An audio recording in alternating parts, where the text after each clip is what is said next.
گەرموگەشترین سڵاوێمەتان پێشکەش بینەرانی خۆشەویست بە بەرنامەیەکی دیکەی پێکی کۆمەڵە هاتووینەتەوە لاتان تا کۆتایی ئەم دیدارەش لەگەڵمان بن.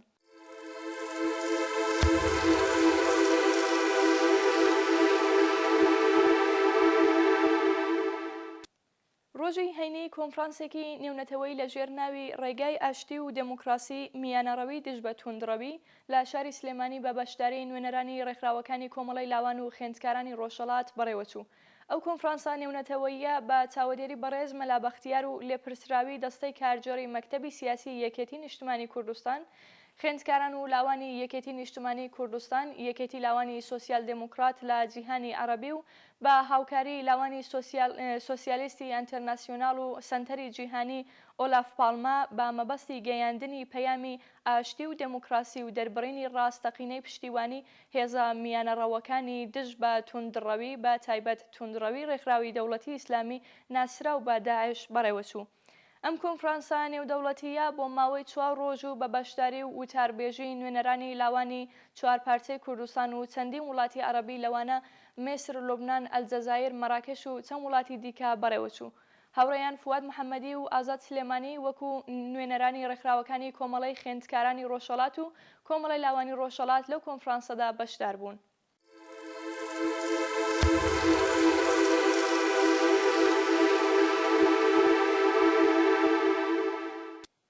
ڕۆژی شەمە کومیتەی دانمارکی کۆمەڵە بەشداریان لە ساڵیادی کۆچی مەلا مستەفا بارزانی لە وڵاتی دانمارک کرد. هەیەتی کۆمەڵە پێکهاتبوون لە هاوڕێیان ئیرەز محەممەدی، سەیوان سەعیدیان و بەندەر ڕازیانی.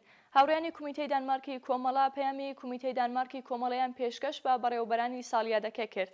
هەروەها ڕۆژی یەکشەممەش گۆڕیادی 36مین ساڵوەگەڕی کۆچی مەلا مستەفا بارزانی لەلایەن لێژنەی ناوچەی کەنەدای پارتی دموکراتی کوردستانی عێراق بەڕێوەچوو. لەم کۆڕیادە هەیەتێکی کۆمەڵە کە بە فەرمی بانکێشکرابوون بەشداریان کرد و پەیامی کومیتەی تەشکیلاتی ئەمریکای باکووری کۆمەڵەیان گەیاندا ڕێوڕسمەکە. هەیەتی کۆمەڵە بریتی بوون لە هاوڕێیان ئەبوبەکر ڕەحیمی، شەهاب ڕەشیدی و ناسر عەزیزی و دڵشاد خزری. پەیامی تەشکیلاتی کۆمەڵە لەلایەن هاوڕێ دڵشاد خزری پێشکەش کرا کە وێڕای ڕێزگرتن لە میادە ئاماژەی بە دەستکەوتەکانی گەلی کورد و دەور و نەخشی ڕێبەرانی کورد و لەوانە مەلا مستەفا بارزانی کرد لە گەیشتن بەم دەستکەوتانە و هەروەها دەور و ڕۆڵی کۆمەڵە و هێزی پێشمەرگەی کۆمەڵە لە پاراستن و خەبات بۆ گەیشتن بە دەستکەوتی یەکجاری بەرز نرخاند. لەم کۆڕیادە چەندین حیزب و ڕێکخراوی سیاسی و کوردستانی بەشدار بوون.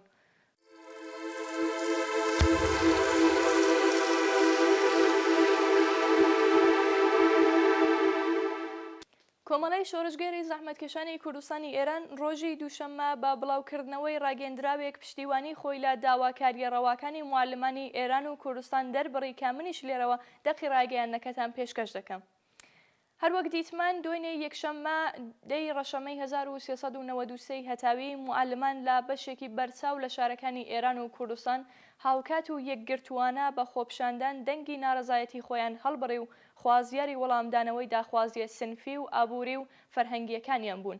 بێگومان ئەم توێژەی کۆمەلگای ئێران کە خزمەتێکی گەورە بەنەوەی ئێستا و داهاتوو دەکەن و کۆمەلگای ئێران بە زانستی خۆیان ڕووناک دەکەنەوە لە لایەن دەسەڵاتداران و سیستەمی سەقەتی بەناو پەروەردەی کۆماری ئیسلامی هەمیشە لە ژێر گوشار و هەڵاواردندا بوون و هەن. گوشاری سیاسی، نەبوونی ئازادی، هەڵاواردنی بەرچاوی سیستەمی دواکەوتوانەی خوێندن، داڕوخانی ئابووری وڵات قورساییەکی زیاتری لەسەر بژی و ژیانی چین و توێژی کەمداهاتی کۆمەلگا دروست کردووە و لە بەرابەریشدا تا دێت ناڕەزایەتیەکان پەرە دەسێنێت و قوڵتر دەبنەوە. ئێمە پشتیوانی خۆمان لە خەبات و ناڕەزایەتی بەرهەقی معلمانی ئێران و کوردستان دەردەبڕین و دڵنیاین ئەوان بە خەباتی یەکگرتوانەی خۆیان و پشتیوانی بزوتنەوەی کۆمەڵایەتیەکانی دیکە دەتوانن داخوازیە ڕەواکانیان بسەپێنن. لەلایەن سکرتاریەتی کۆمەڵی شۆڕشگەری زەحمەتکێشانی کوردستانی ئێران ڕێکەوتی 11 ڕەشەمەی 1393 هەتاوی بەرامبەر بە 2/3/2015 زاینی.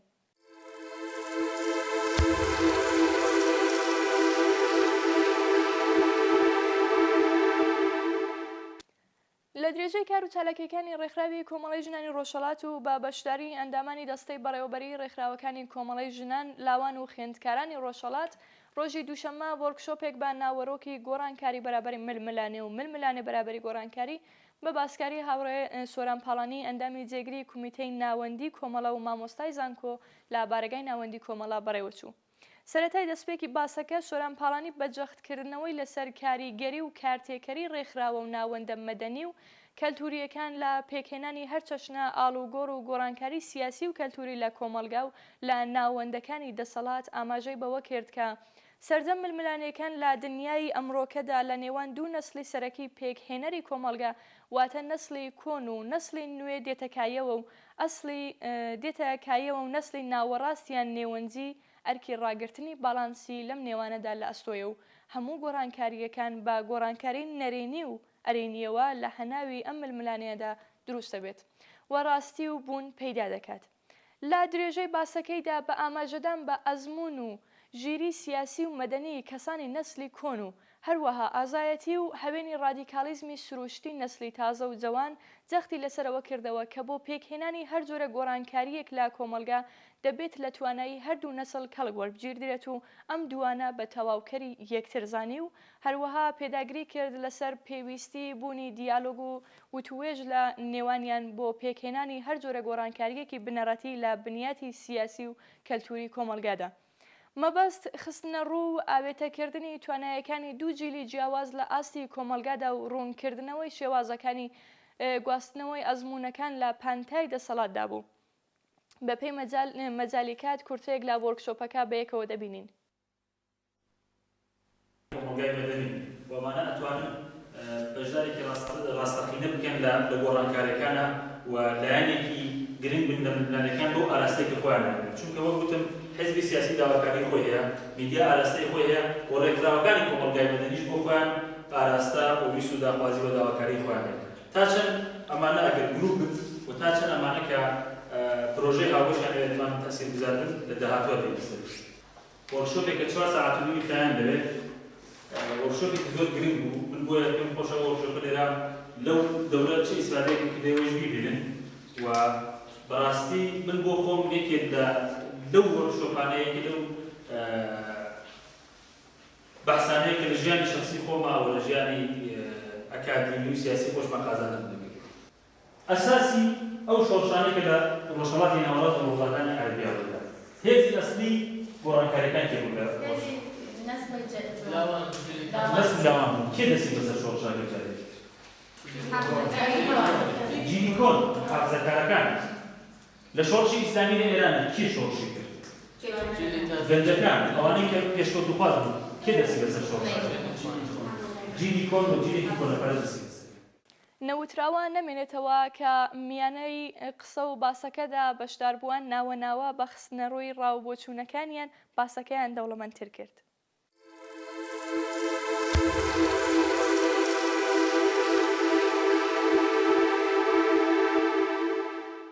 بەڕێز عەبدوڵڵا موحتەدی سکرتێری گشتی کۆمەڵە لەسەر لاپەڕەی فەیسبووکی خۆی بە بۆنەی مەرگی یاشار کەماڵ نووسەری ناوداری کورد پەیامی ڕێزلێنان و سەرخۆشی پێشکەش کردووە.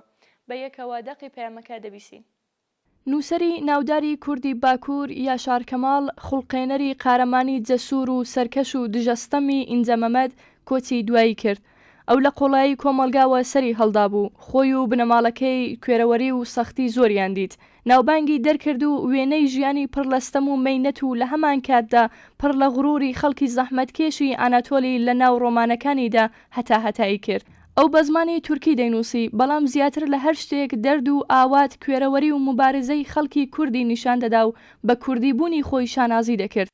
ئەمن ساڵانێکی پێش لە کاتی خوێندکاری لە تاران وەرگێڕاوی فارسی کتێبی ئینجەمەمەدم خوێندوەتەوە و لە مێشکی خۆمدا لەگەڵ کتێبی هێشوەکانی تووڕەیی جان شتاینبەک خستومنە ناوڕیزی ڕۆمانە کلاسیکەکانی خەڵکی و حیماسی خۆشەویستی خۆم. دواتر لە کاتی پێشمەرگایەتی و کوردستانی باشوور ڕۆمانی تەنەکە وەرگێڕراوی مامۆستا شکور موستەفام خوێندەوە. نەتەنیا ڕۆمانی یاشار کەماڵ بەڵکو کوردی پارا و دەوڵەمەندی وەرگێر بۆم بەچێژ بوو. بەو شێوەیە لەگەڵ باقی بەرهەمە وەرگێردراوەکانی شکر موستەفا ئاشنا بووم کە هێندێکیان بەڕاستی زۆر شاکارانە وەرگێردراونەتەوە.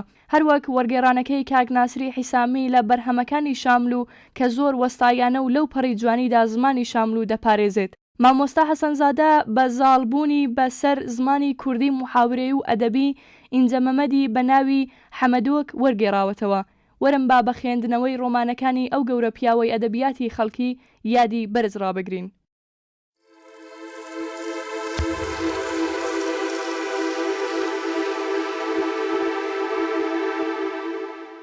8 مارس لە ساڵی 1910 لەلایەن ژنە سۆسیالیستی ئالمانی کلارا زێتکێن وەک ڕۆژی جیهانی ژن بە کۆنگرەی نێونەتەوەیی سۆسیالیستەکان پێشنیار دەکرێ و کۆنگرە ئەو پێشنیارە پەسەند دەکا.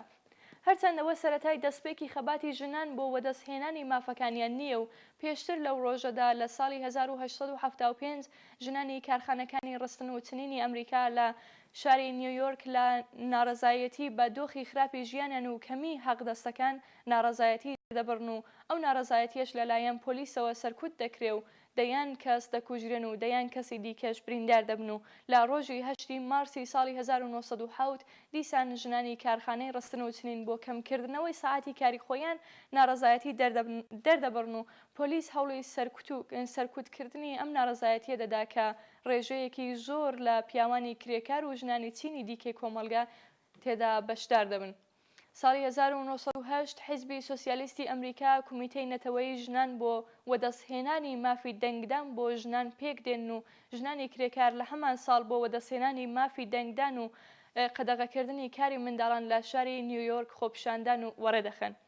هەر ئەو هۆکارانە دەبنە هۆی ئەوەی کە لە ساڵی 1990 ڕۆژی 8 مارس وەک یەکەمین ڕۆژی نەتەوەیی ژنان لە ئەمریکا تۆمار بکرێت.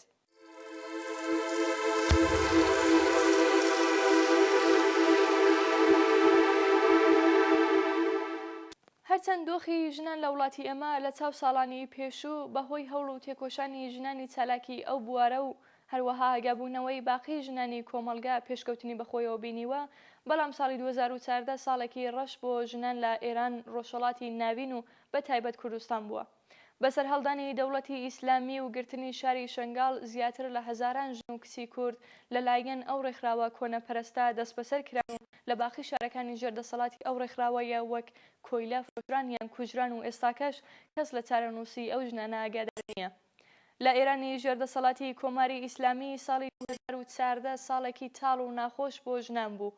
پرژاندنی ئەسید بەدەم و چاوی ژنان و کچان لە شاری ئیسفەهان لەلایەن کەسانی بەسیجی کە هێشتاکەش پاش چەندی مانگ دەست بەسەر نەکران نیشانەی بربەرەکانی کۆماری ئیسلامی لەگەڵ ڕەوتی ئازادی خوازی ژنانی ئێران بوو. هەرچەند مانگ دواتر برینداربوونی چەندین ژن لەلایەن کەسی حکوومەتی لە شاری بروجێرد هەبوونی دەستی حکوومەتی ئیسلامی لەو ڕووداوە بە تەواوەتی ئاشکرا کرد. ئێستاکەش پاش 38 ساڵ لە نێودێرکردنی ڕۆژی 8 مارس وەکو ڕۆژی جیهانی ژنان لەلایەن یونسکۆوە ژنانی تینووی ئازادی و مافی ئینسانی ئێران نەیانتوانیوە ئەو ڕۆژە بە ئازاری بەڕێوەبەرن.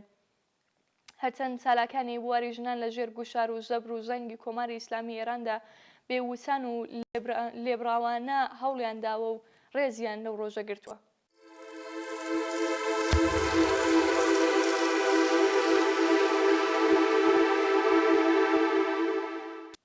ئێمە شەر لێرەوە لە بەرنامە پێکی کۆمەڵەوە پێشاپێش پیرۆزبایی 8 مارس لە هەموو ژنان دەکەین و ماندوونەبوونی لە هەموو چالاکانی ژن دەکەین.